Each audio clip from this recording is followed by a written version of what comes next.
Welcome everyone to today's program. I'm Heather Punke with Becker's Healthcare. The program will begin with a presentation, and we will have a question and answer session following completion of the presentation. You can submit any questions you have throughout the presentation by typing them into your control panel in the space labeled Enter a Question for Staff and clicking Send. Our presenters will attempt to answer as many questions as they can during the time we have and can follow up on questions they don't have the opportunity to address. You will receive an email within about a week following the webinar that will include instructions for how you can download a copy of the presentation. You will also receive a follow-up email shortly after completion of the program.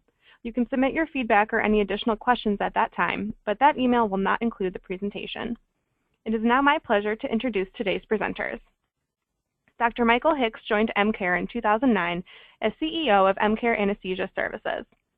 He was the founding president of Pinnacle and was the CEO of Pinnacle's Management Service Organization prior to its acquisition by EmCare. Dr. Hicks is a board-certified anesthesiologist and continues to practice medicine in the Dallas, Texas area. Dr. Hicks is also the Executive Vice President of Clinical Affairs for the University of North Texas Health Science Center, where he leads the clinical operations of the university's Health Professions School. He is a faculty member in the Department of Health Management and Policy at the University School of Public Health. And in addition, Dr. Hicks is the Regional Medical Director for a national healthcare company specializing in the care of ambulatory surgical patients. We have Lisa Carrick, who serves as the Vice President of Clinical Services for Pre-Op Anesthesia for EmCare. As a perioperative consultant, Lisa is responsible for evaluation of the total perioperative process and establishing a pre-op clinic for EmCare clients, including the management of the clinic post-inception. Lisa developed her interest in pre-anesthesia testing as director of the pre-anesthesia clinic at Baylor University Medical Center in Dallas from 2009 to 2013. Prior to her involvement with PAT clinics, Lisa provided clinical guidance for physician assistant students as physician assistant preceptor at the University of Texas Southwestern from 1994 to 2009. In her role with EmCare, Lisa provides services for national best practices, assists in identifying operational needs and creating facility action plans to improve operational and educational levels, and identifies areas for process improvement. It is now my pleasure to turn the floor over to Dr. Hicks to begin today's presentation. Thank you, Heather. Lisa and I are honored to be here to do this presentation with you today, and we look forward to the dialogue that ensues. Next slide, please. Providing an efficient surgical department has always been important to the overall success of our facilities and practices. Recently, however, there has been a heightened interest in looking at the care of the surgical patient beyond the immediate perioperative period. Interest in improving patient care and patient safety, pricing and payment reform pressures, including the transition from fee-for-service to fee-for-value, and the continuing migration of surgical cases from the inpatient or hospital environment to the ambulatory environment, such as an ASC or an office, has led many of us to begin evaluating nearly everything we do in the healthcare delivery system. Historically, we've looked at surgical care from a point-of-service perspective. That is, we divided the surgical experience into 3 or 4 basic segments, essentially everything before the OR, the immediate perioperative or OR period, and then everything afterwards, say from the discharge from the post-anesthesia care unit on. In fact, for most of my career in anesthesiology, non-OR folks kind of viewed the surgical experience, particularly the OR, as a black box that began at the red line that denoted where surgical attire is required and ending when the patient was discharged from the PACU. However, we now know that this simplistic approach is really insufficient. In fact, the care of the surgical patient is much better understood from the perspective of a care continuum that has many complexities in which many important decisions are made that result in effects that can cascade throughout the continuum.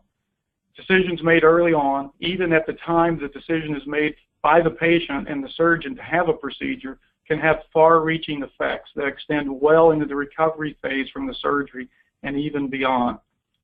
Understanding all of these components of the surgical continuum and how they fit and interact together, that is the people, the processes, the technologies, and the communication pathways, is vitally important, and failing to have robust systems, such as with optimizing the patient for surgery, generally leads to unnecessary costs, decreased satisfaction, and ultimately even the patient safety issues.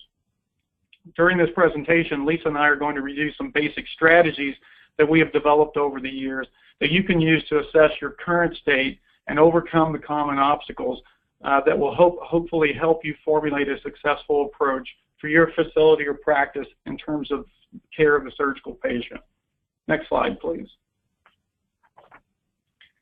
So let's begin by laying out a couple of basic themes of the presentation, the take-home points, if you will, to get the conversation going.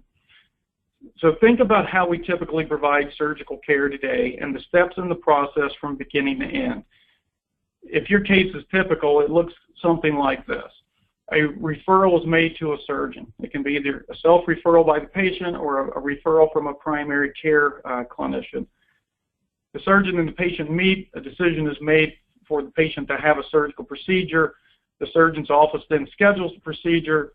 What follows then is a pre-registration or a pre-admission process, some form of pre-op diagnostic studies, possibly even a clearance, by clearance I mean a visit to a primary care clinician may be obtained. There may be a pre-op phone call, and then the day of surgery arrives. All along the way, data is gathered, decisions are made based on what is known or assumed at the time, the encounter ends, and then the patient moves on down the line to the next encounter point. And these encounter points may be days or even weeks later. Sometimes the accumulated data or information moves along too, sometimes it doesn't.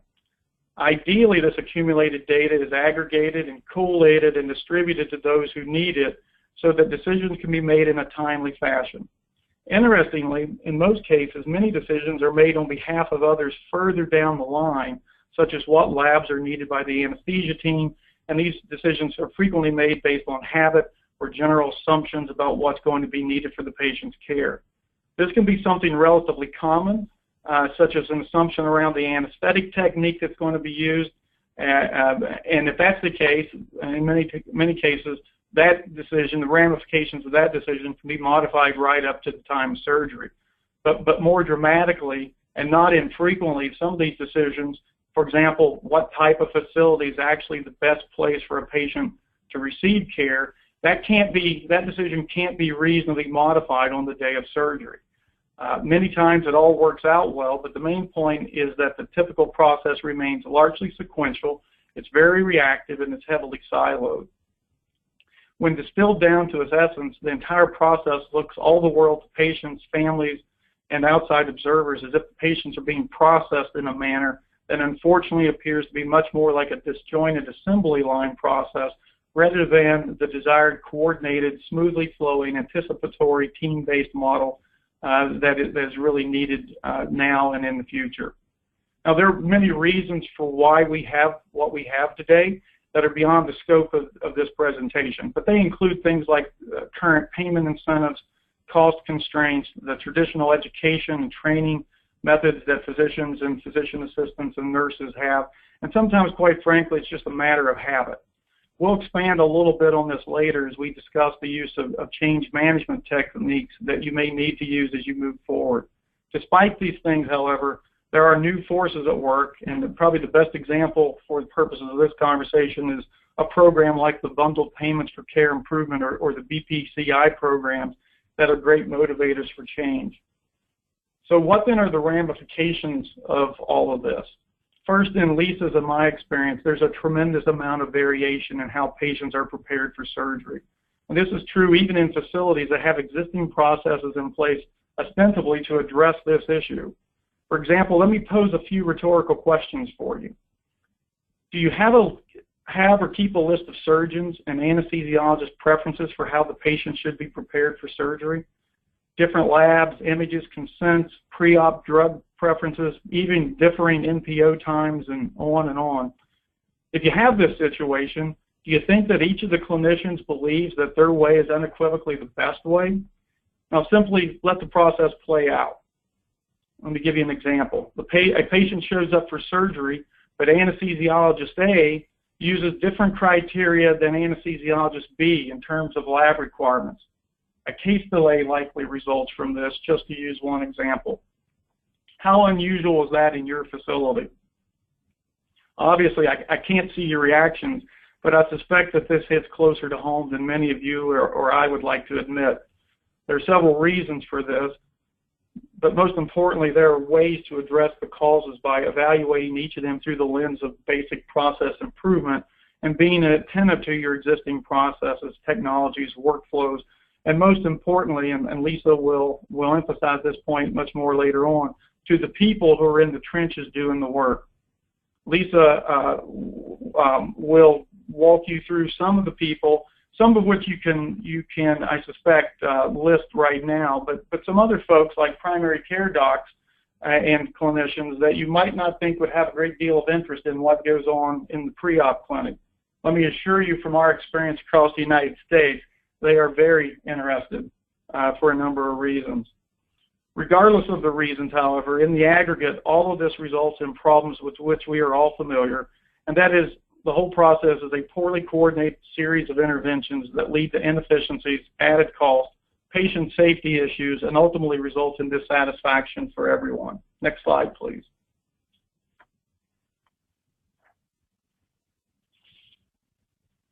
Now, if we deconstruct this a little further, we typically find that most pre-op programs are driven far more by mechanical processes and protocol. Things are done simply by rote. This very much creates a reactive environment, and what I mean by this is that frequently the next person or encounter down the surgical continuum simply reacts to what was done previously at the last interaction. So, for example, using my laboratory order I mentioned before, if the lab is missing or it's unordered, then the intervention is just to order the lab, for example. Most pre-op processes in place were originally designed to facilitate admission to the facility.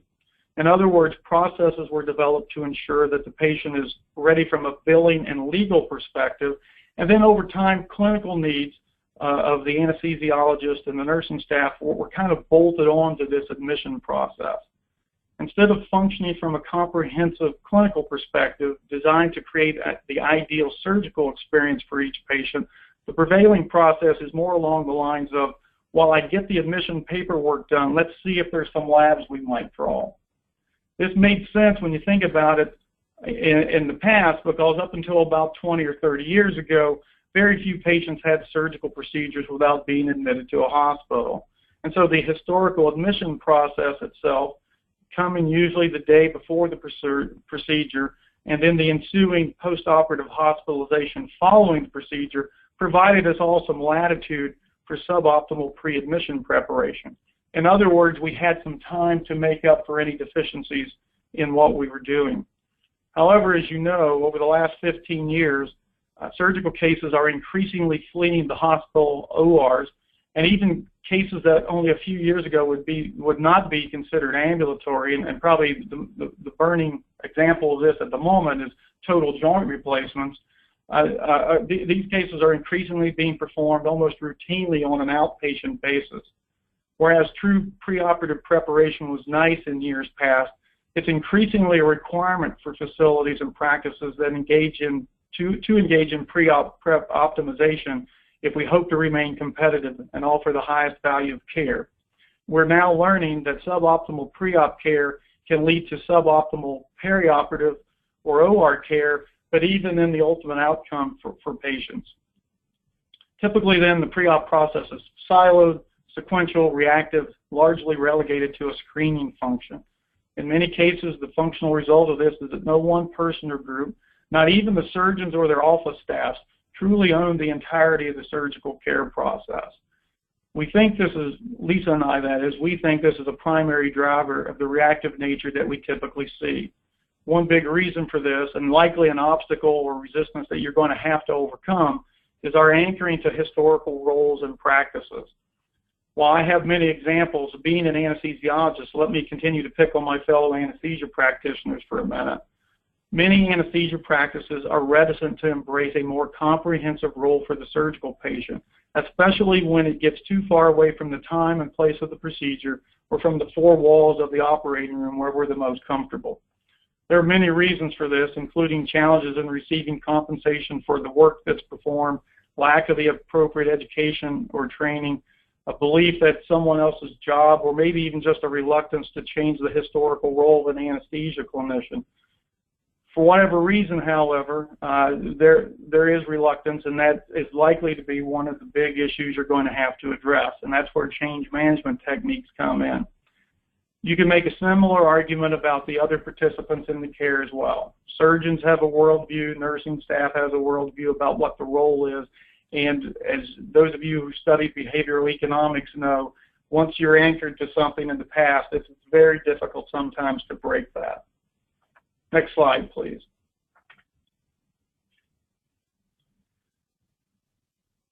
All of this can be summarized along a few broad axes, and these are basically mismatches in resources such as labs and people and communication pathways.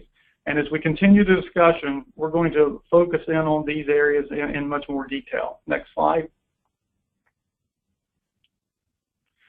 So I've summarized briefly some of the problems, and Lisa, as I said, will go into more detail here. But before I turn this over to Lisa, let me focus on the goals as opposed to the problems, because the goals will help guide us in our evaluation and improvement activities. First, developing a robust preoperative clinic or surgical patient optimization program is absolutely an exercise in project and change management. I cannot emphasize that enough. Like any project of consequence, you are going to need a strong project manager who can coordinate the conversations, set the expectations, and essentially drive the process. In addition, if you're going to have a sustainable success, a clear understanding and commitment to change management is crucial. This involves not just the folks in your pre-op clinic, but in the C-suite of your facility, in the surgeon's offices in your community, and even into the primary care community. Lisa and I have spent over the last few years a considerable amount of time wooing primary care clinicians that were, number one, not trying to take their patient from them, number two, not spending money unwisely, and number three, doing the best thing that we can for the patient. In essence, we're asking people to make changes in behaviors and habits and that are long-standing, and this is never easy. A key element of this, as you know, is clearly defining the goals for the preoperative preparation. Most importantly, being able to define why a better pre-op process is needed and how improvements are going to benefit everyone, from patients to surgeons to the anesthesiologists and nursing staff, is vitally important. In general, these goals consist of what you see on the screen here. We want to optimize the patient's surgical outcome. Some of this, a large part of it, is done by standardization. What we are not saying, however, is we take a cookbook approach to the care of the patient. In fact, a superb pre-op preparation or optimization clinic actually individualizes the care delivered to the patient. That is vitally important to stress to surgeons and primary care folks. This is not a simple grid of labs to order if someone's a certain age and has a certain ICD 9 or 10 code assigned to them. We also want to optimize value creation through better resource utilization. We want to provide all the participants the information they need in a timely fashion, assure them that it's accurate, and give it to them in such a way and at such a time that it's actually actionable on their part. So we want to move them from reaction to action. All of this, when you wrap it together, should drive higher satisfaction for everyone. Next slide, please. So Lisa is going to explore in more detail the salient points that I've introduced here. But these things are necessary to tackle the problem, but let me set the stage very briefly. First, you must embrace the idea of assessing the current state of affairs at your institution. Your success is going to be vitally dependent on the data you acquire. A thorough knowledge of throughput metrics, cancellation rates, existing workflows, and constraints and opportunities is mandatory. The only way you're going to do this is to actively involve, and that is parenthetically listen, to representatives from all areas of the continuum, and that means patients, surgeons, primary care docs, your nursing and other clinical staff, and office staff. While doing so, you're looking to identify the barriers and the constraints that prevent them from providing better care, and in turn identifying opportunities to reduce or remove these barriers. You develop an action plan using common tools that you already have, like lean capabilities, constraint theory, project and change management. You implement the changes, and then you measure, and then kind of like shampoo, you rinse and repeat. Next slide, please. As a quick aside, I personally kind of wrap all of these activities up into what I call perioperative medicine. I believe that increasingly in the future, in fact, I already see it in my university faculty role and at other educational training institutions across the country, the inclusion of these techniques, these abilities to do assessments and interventions, being incorporated into the curriculum for medical students, nursing students, physician assistants, and so forth, just like they've been incorporated into the business education or the health management education. Next slide, please.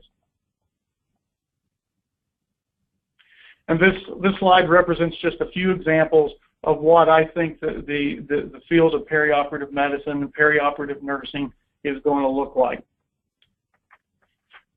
Next slide, please. Now I'm going to turn it over to Lisa, and she's going to explore in more detail with you some of the things we have introduced. Lisa? Thank you, Dr. Hicks. Next slide, please. So what seems to be the problem? Hospitals may or may not have a designated pre-admission procedure or screening process. And of those hospitals that do have one, only about 50% of those patients are actually going through the pre-admission process. A few of the patients, of those 50%, are even getting any kind of anesthesia optimization at all. Patients who are not pre-admitting or pre-screening make up the majority of the cancellations and delays that we see. Next slide, please. So what are the barriers to improvement? The way that I see it, there's many barriers. The resistance to change, the primary care, the surgeon, the anesthesiologist, the nursing staff, as Dr. Hicks had mentioned, everyone has their preconceived idea of what their role is. And they have a very difficult time seeing themselves as anything other than what their specialty is. The medical community environment, no one wants to step on anyone's toes. It's not my problem. Fear of being penalized or fear of retribution if you say something, if you have an idea that you think a surgeon may not have ordered something, or maybe they ordered too much and you just don't want to step on toes. Workflow constraints.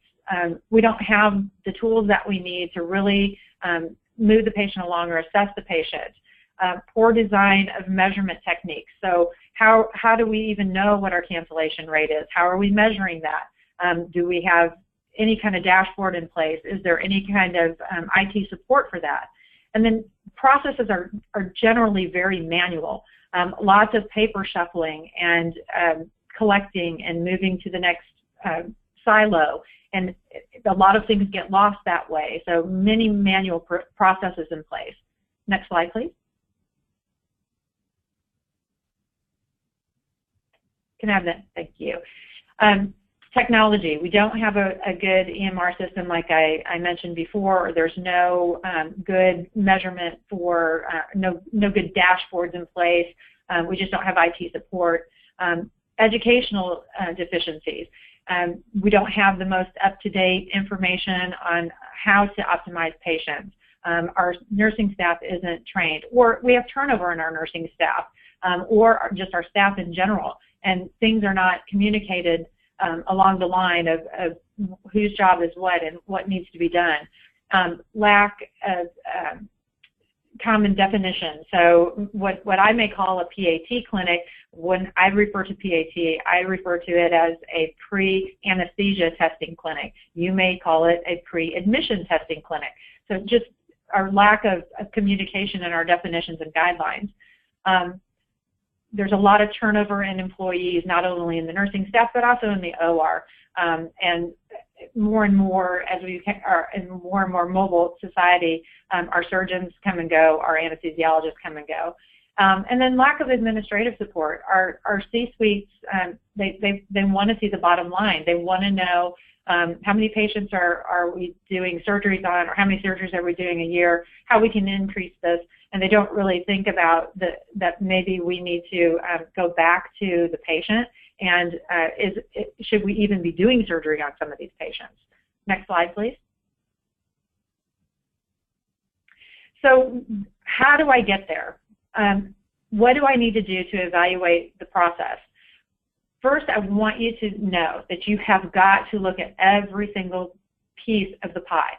So start from the very beginning, how the patient is scheduled for surgery, who does the scheduling, what information is collected at the time of scheduling. Are we scheduling the patient the day before surgery? Are we telling our surgeons that we really need 7 days in advance? So who's doing the scheduling? How's the patient getting scheduled? What information is the surgeon's office giving the patient? Does the hospital provide a pamphlet or a folder with all the information and all the phone numbers, the directions, and where the patient needs to go? Or is the surgeon's office just telling the patient to show up, 2 hours before their procedure? And if they are they in line with what the hospital is telling the patient?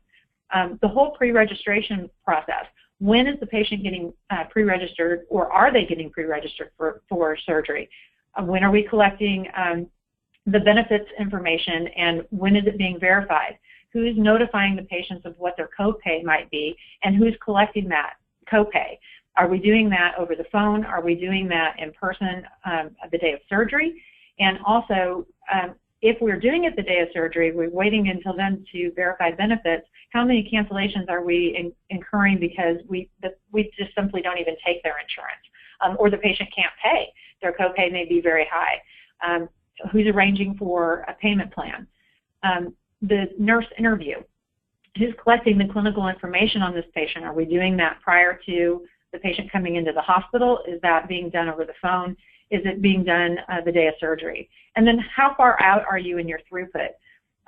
Again, going back to when the patient is scheduled for surgery. Are they being scheduled today for a surgery tomorrow? And if so, how does that affect everything in the process? And if we had that little extra time, how would that look? Would we be able to put the patient at ease? Next slide, please. Just as it's important to look at the patient's process, we also need to look at what's going on in our hospital. How many cases are we doing a year? What's our case mix? What's our average cost per case cancellation? Are we allowing for block time? If we are allowing for block time for our surgeons, at what point do we release that block time? Are we releasing it 24 hours in advance? Are we releasing it 7 days in advance, or anything in between? That's very important for our overall room utilization and how we can add on cases during a day to not incur overtime. How are we counting our patients? How are we counting our cancellations and delays? Are we counting our cancellations only 24 hours within the start time of the surgery, or are these all cases that are canceled for our institution? And then what's that cost per case cancellation? And again, the delays. What's our on-time start, first case on-time start? Are we at 100%? Are we at 50%? Because if the first case is delayed, that's going to delay the whole day. What's our average cost per case, per minute case delay? So for every minute that your case is delayed, there is a cost attached to that. And what is that cost? How can we drive that cost down? And then post-surgical complications, I cannot emphasize enough. The post-surgical complications that happen to these patients and how expensive that is for the hospital. If the patient was originally scheduled for an outpatient procedure and they ended up being admitted to the hospital, how often does that happen? What's the ramifications? What's that costing us? And then length of stay. If the patient was an inpatient surgery, was their length of stay extended? What is that costing the hospital? And then readmissions within that last 30 days, or within that 30 days after discharge. That's very important for our Medicare patients. As you all know, the hospital incurs a huge cost associated with those readmissions within the 30 days. So we definitely need to take a look at all those things. It's a very important financial driver, and it'll also help you present your case to your C-suite as to why we need a good PAT. And let me interject here. The reason all of these things are important is because the purpose of the pre-anesthetic or preoperative preparation process is to improve all of these metrics. So you can't really evaluate the quality of your pre-op process without looking at the rest of the continuum. Did you give the people the information they needed to make the correct decision? Were the decisions you made prior to the surgical case being performed leading to any of these things, particularly the adverse things? The only way you can evaluate your clinic is to look at the entirety of the process. Can people get in to be seen? Do we see them in a timely fashion? Do we make the correct decision? And what does it do throughout the rest of the continuum? Absolutely. Thank you for that. Next slide, please. So what does the model look like? PCP sees the patient. Patient is sent to the surgeon. The surgeon decides, yes, I think you need this surgery.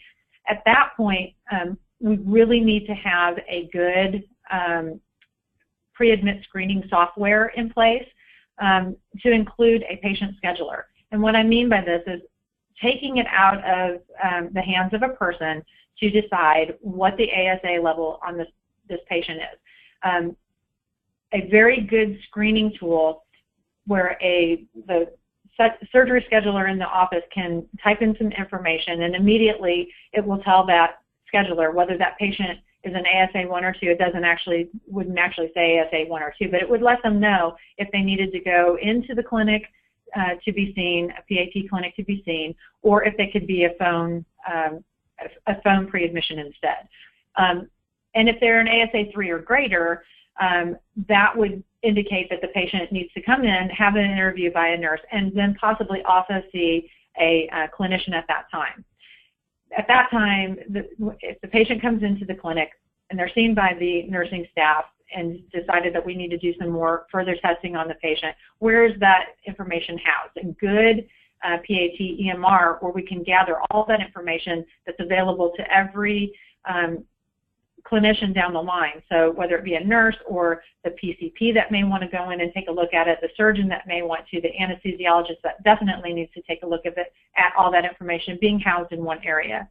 And then the patient goes to surgery, and we have a good idea of what's going on with that patient. They've been optimized by anesthesia, their PCP, and any other, if they needed a consult, let's say they needed a cardiac evaluation. All that information is housed in one area so that if something does come up on the patient, we can immediately go to that place and take a look and see what's going on with that patient. And then ultimately, back to the PCP. So we have a way of letting the PCP know exactly what the course was for their patient, what they can expect to see when they see that patient a couple of days post-operatively. And in that pre-op process, we arrange all those visits and make sure that the pharmacist has taken a good time with the patient to go over medications that will be taken after surgery. Next slide, please. So your keys to success really are to optimize the patient prior to surgery. I cannot emphasize enough how important it is to make sure that the patient is in the best physical shape that they can be prior to going to surgery. Everything that can happen to that patient, that may happen to that patient, things that we know they're going to need postoperatively, needs to be given to them prior to surgery so that there are no surprises at the end of surgery. They know exactly when their appointment with their PCP is, where they need to go, and what they need to take, what they need to do. Implementing the PAT model significantly improves the efficiency and the perioperative experience for everyone, from the patient to the surgeon to the anesthesiologist to all the nurses taking care of the patient, and ultimately to the hospital. And then the perioperative surgical home it's not a new concept. It's been around for years. I mean, if you look back, Cleveland Clinic has been doing this for a very long time, and there's a reason for that. Next slide, please.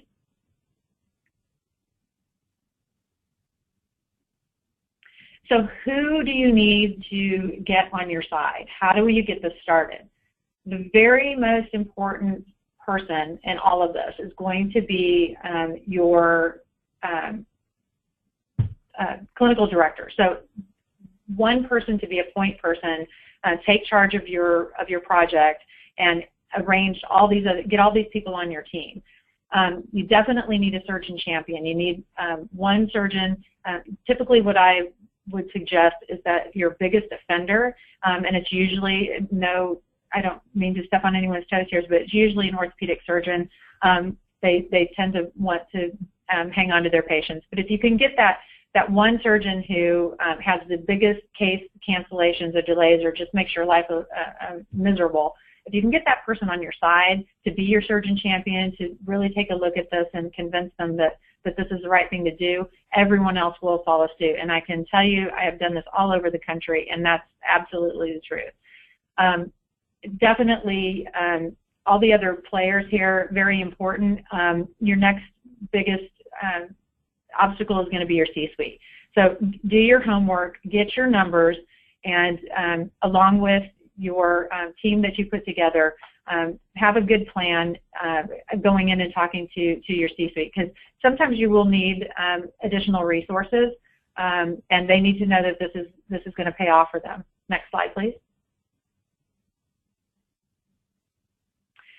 So you really need to be committed to providing a very strong anesthesia director. So your anesthesia has to be on your side. They have to think that this is definitely a good idea. We would love for the anesthesiologist in your practice to be, or in your hospital, to be the perioperative surgicalist, meaning that they're gonna own this process. You need a very good project manager, a very well-trained PAT staff, and I suggest that you go out and talk to your ICU nurses, people that are very used to dealing with very, very sick patients. They tend to be the best nurses to do these evaluations on these patients. You need a very strong IT support system. You need to make sure that all of your communications within the hospital work together. And then, obviously, if I haven't mentioned this about 10 times, a robust PAT EMR. I can't stress enough how important that is, because all of that information has to be gathered into one spot for everyone to take a look at. Yeah, Dr. Hicks? Yeah, and I want to interject here and emphasize the point Lisa just made. Certainly this can be done manually, but the problem, if you remember, one of our goals is to get timely and accurate information in the hands of people where they can make decisions at an appropriate time to make the appropriate interventions. The problem with the manual process, and particularly with the manual storage of this information, is that it's very hard to distribute it in real time to all the folks that need to look at it. So that's why we're big proponents of an EMR solution. There are modules of existing enterprise-wide EMRs that can be modified, and we've done that. There are a number of commercially available pre-anesthetic or pre-op EMRs that we're familiar with and use extensively. So we're really not wedded to a particular EMR, but we are wedded to the idea that you have to be able to collect accurate information and distribute it in a timely fashion. Absolutely. It's very, very important, and it'll make your PAT just that much more robust. Next slide, please.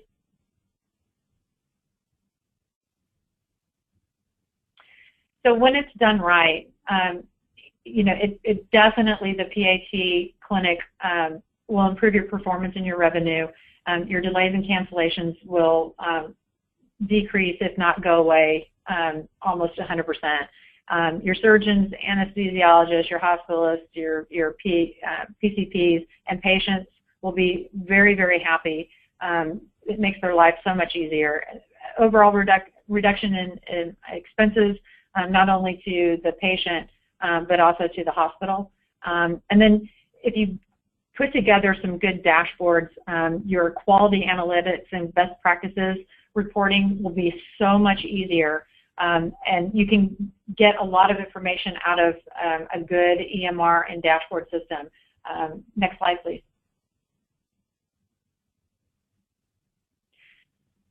So the revenue for not canceling surgeries, I often hear people say, "Well, if we cancel it, we'll just do it next week." And I liken this to an airline. Once the plane is taken off, you can't sell that seat. So an empty OR, yes, you may do that case next week, but what did you do there now? Nothing. So once the plane is left, you can't sell the seat. The revenue that you can generate through your PAT clinic, there are some models and we use where we can actually, our hospitalist or putting a mid-level practitioner, you can actually get some revenue generated through the clinic. It saves the patient from doing extra lab work that they may have to pay for out of their pocket, and insurance companies are getting on board with this more and more. They would much rather pay for an evaluation than pay for lab work 3 or 4 times or a postoperative complication. And then definitely you're going to increase your OR utilization. Yeah, I've seen it go from 75% OR utilization up to a 95% OR utilization. So it definitely makes a huge difference when you know that the patient that's showing up for the day of surgery is actually going to have their surgery. Next slide, please. So this is just kind of a clinic process map, one that I kind of like to show when I go and do an evaluation of just how it should work. We've kind of gone over this a little bit, but I'll quickly go through it again. Patient shows up to the surgeon. Do they need surgery? Yes, they do. Let's put in some information into a PAT EMR system. What kind of appointment do they need? Let's go ahead and schedule them for that appointment. And while we're waiting for that appointment to occur, let's go ahead and register the patient. Let's verify the insurance benefits and make sure that, number one, we accept them, and then what their copay is. And then let's make those arrangements prior to them coming into the PAT, because there's no reason for the patient to come in and have all this work done when they're never going to go to surgery. Either they can't afford it, we don't take their insurance, or we just can't set up a payment plan for them. And then once the patient comes into the clinic, if they don't need to come into the clinic, they get a phone consultation that I 100% feel needs to be a scheduled appointment, just like they were coming in, or they would go to the clinic. If they go to the clinic, see the nurse. If they need to have some tests, have those done. If they also need to see a provider, they would see the nurse first and then the provider. All the tests would be gone over, and then if they needed any further testing, that would take place at that time. They would be sent for a consult. Once all that information is collected, then they're a go. They get a green light, and all the information that they need prior to surgery they get. All follow-up appointments are made. They sit down with a pharmacist, go over all their medications, what should be taken prior to and then after surgery, and when they need to follow up and with who. And then when they show up on the day of surgery, typically we have them come in an hour prior to their surgical procedure because they have already done everything.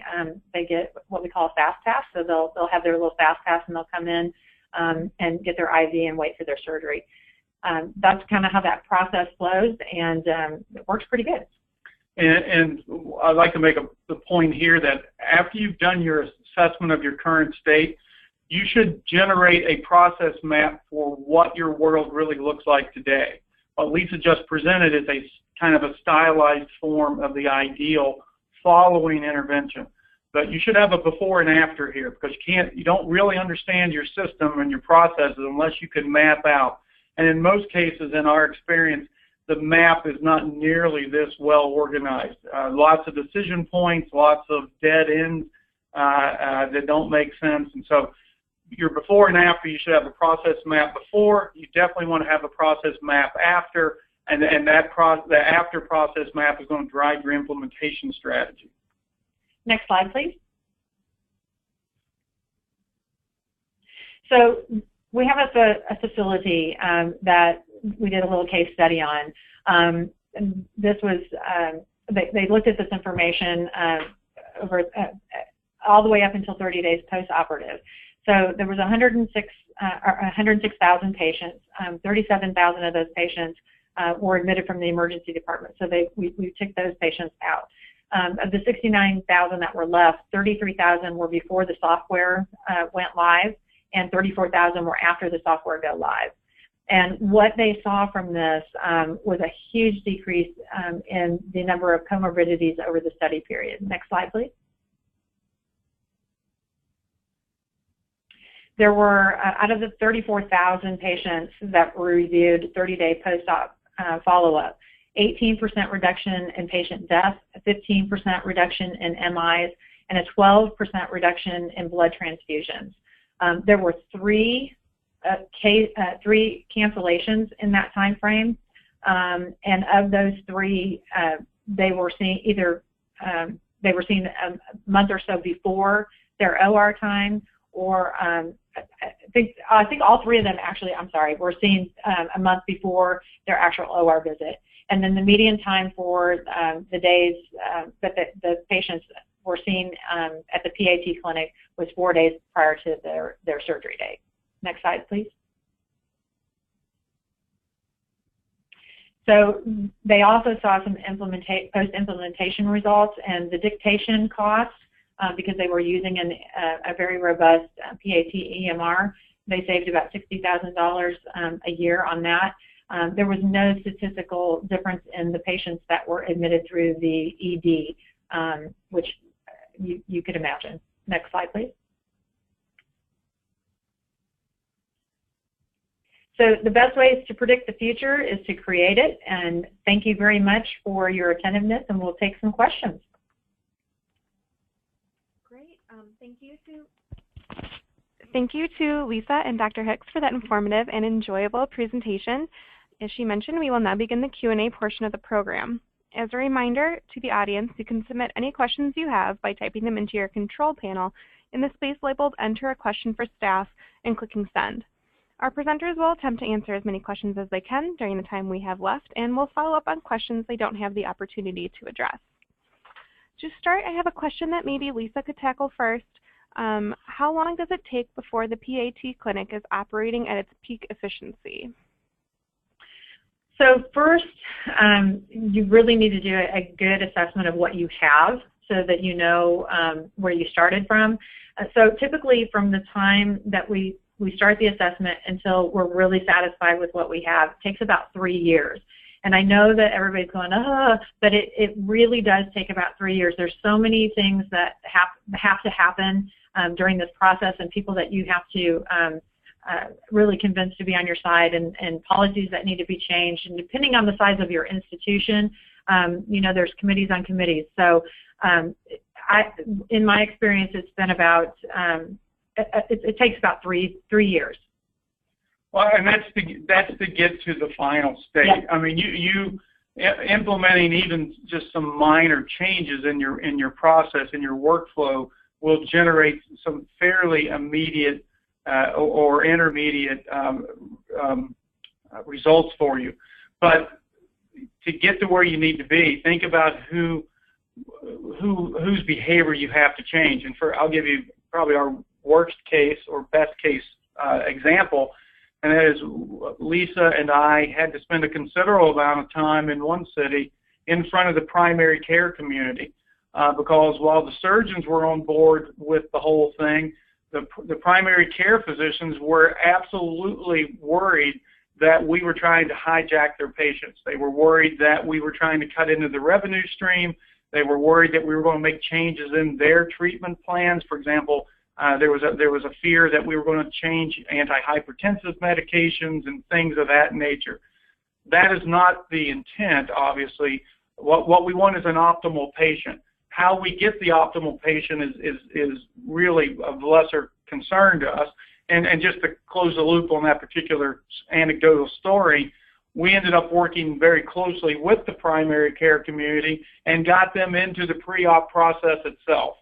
So they knew what our needs were and were willing to work with us to help deliver them. Great. Okay. Thank you both. We have another question. Maybe Lisa again can start. Has the PAT clinic impacted HCAP survey results, and if so, how? I can tell you that yes, absolutely, it has. And there are a lot of metrics that go into this. If you have a good EMR where you can actually go in and run queries about the questions that you're asking patients and how sick they are, what kind of medications they're taking, and all those good things, you can better position yourself to take care of all those things up front. So it definitely impacts your HCAP scores in that way. Yeah, and if you think about what drives HCAP scores, and we probably didn't give this enough emphasis in our presentation, but a good way to approach your initial evaluation of your current process is to do what Lisa and I call follow the patient. And if you follow what happens to the patient and ask questions of the folks who are actually dealing with the patient at every step of the way, you'll glean a lot of useful information. And the consequence generally of that useful information is you understand far better what the patient's needs are from their perspective. That allows you to provide better communication to the patient. You give them better information. There's a much clearer understanding, and it really kind of brings them into their own care. And that fundamentally is one of the big drivers of HCAP scores. Mm-hmm. That makes sense. Thank you both. All right, next question. How do you run the PAT clinic process map when you have multiple cases scheduled only 24 hours prior to the day of surgery? And how far out is a timely manner to have all needed paperwork, screening, and appointments in the PAT clinic? Well, that is a superb question, and it's actually kind of at the core of the kind of conversation that we are stressing you need to have. So to answer the question, I got to ask a question, and the question would be, why is it 24 hours? Is the surgeon or surgeon's offices that are sending you information about the patient only seeing the patient 24 hours, or is it a workflow issue in their office? More times than not, overwhelmingly so, the surgeon saw the patient days, if not weeks before, and it's just a workflow constraint that their office has created in terms of getting you the timely information. So that's where a series of conversations, very, very pleasant, cordial kind of conversation with the scheduling staff in the surgeon's office, or even with the surgeon, him or herself, to ask that question. Because some of it is they don't really know what your needs are. They have created a system to satisfy their needs, and in reality, many times they can say, well, yeah, I could send you the information a week before, but we just kind of do it 24 hours ahead because that's how we do it. Now, many times I will have to say that we are our own worst enemies, and you will hear surgeons and their office staff say, well, I send you the information 24 hours ahead of time because I don't trust you to not lose it if I send it a week before, and that raises another question that you've got to put on your work plan. If that is indeed a valid current issue, you need to explore how you're handling information. Once again, it kind of begs the question about an EMR. It's hard to lose an EMR record, but it's very easy to lose a bunch of faxed paperwork. Yeah, and so what I do, one of the very first things that I do when I'm going to set up a PAT clinic is we do either a luncheon or a breakfast. We invite all of the primary care and surgical office staff to these, and I do what I call leading them down my path. So I'll ask them, I'll say, okay, what do you run into obstacles with scheduling patients at this hospital or dealing with this hospital? What are your pain points? What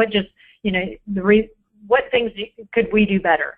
And then they're typically the exact same things that the hospital is running into. There's just a miscommunication.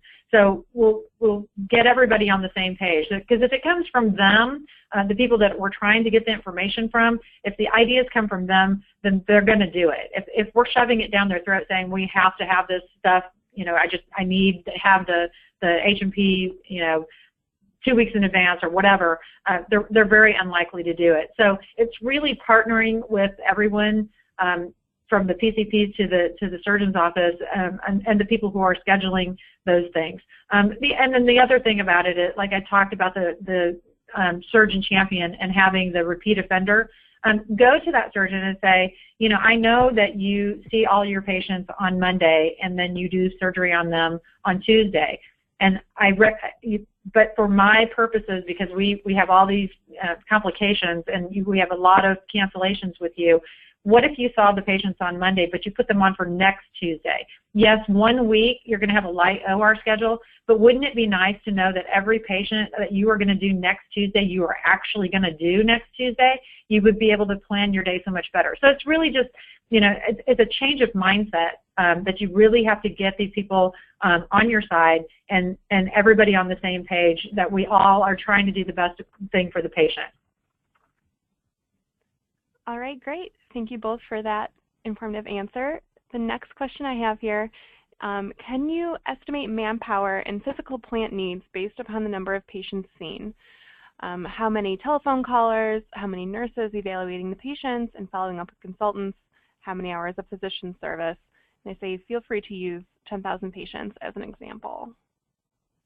Yeah, so it really depends on your patient mix and what kinds of surgeries that you're doing in your facility. Because if you're doing a bunch of, low, like a surgery center, something that's not very complicated, and the patients don't have the ASA levels are very low, nurses can really click through those patients pretty quickly. But if you're, a transplant center, or you're doing a lot of open hearts and things like that, your nurses are not going to be able to see as many patients a day, and the assessment, the amount of time that's needed to really do a thorough assessment and collect the information that's needed on those patients is much more in depth. So it really kind of depends. I can definitely, if I go and do an evaluation at your facility, I could tell you exactly how many people you're going to need and what you're going to need down the line for that. But just even saying 10,000 patients, it's hard to say without the patient mix. Yeah, and some of that is dependent on what resources you can bring to bear. For example, the labor-intensive part of all of this is the data collection, and to the extent that can be automated using one of the many commercially available pre-op evaluation programs, the less labor-intensive it is on your staff. And so there are many institutions, and I've done some consulting work for a number of them that have made the capital investment in one of these programs, and it really when you take the data collection issue off the table, the interpretation and the intervention, answering the question who needs to be seen in the clinic, who needs to receive a phone call, and what's the intensity of phone call of that particular phone call, all drive that question. And so we've got, for example, I have a very large client that is in the ambulatory surgery division business. They have scores of surgery centers. All of their patients are entered into a uniform pre-op EMR platform, and the amount of labor, the intensity of the labor needed to manage that is far different than a similarly busy, similarly stratified case mix in other surgery centers where the entire process is manual. When you think about what a call looks like for a nurse or a PA or an anesthesia professional, and you're starting from scratch, meaning all you have is a name and a number, versus you've got a fairly complete medical record in front of you and you are just asking directed questions. It really, what appears to be a significant capital investment on the front end for technology, actually over the long haul is truly a significant return on investment instead. Absolutely. All right, great. Thank you both. Unfortunately, that's all the time we have for today's webinar. Our presenters can follow up on any unanswered questions. I want to thank both Lisa and Dr. Hicks for your excellent presentation and for our audience for participating today. We look forward to having you join us on future webinars. This concludes today's program. Have a wonderful afternoon.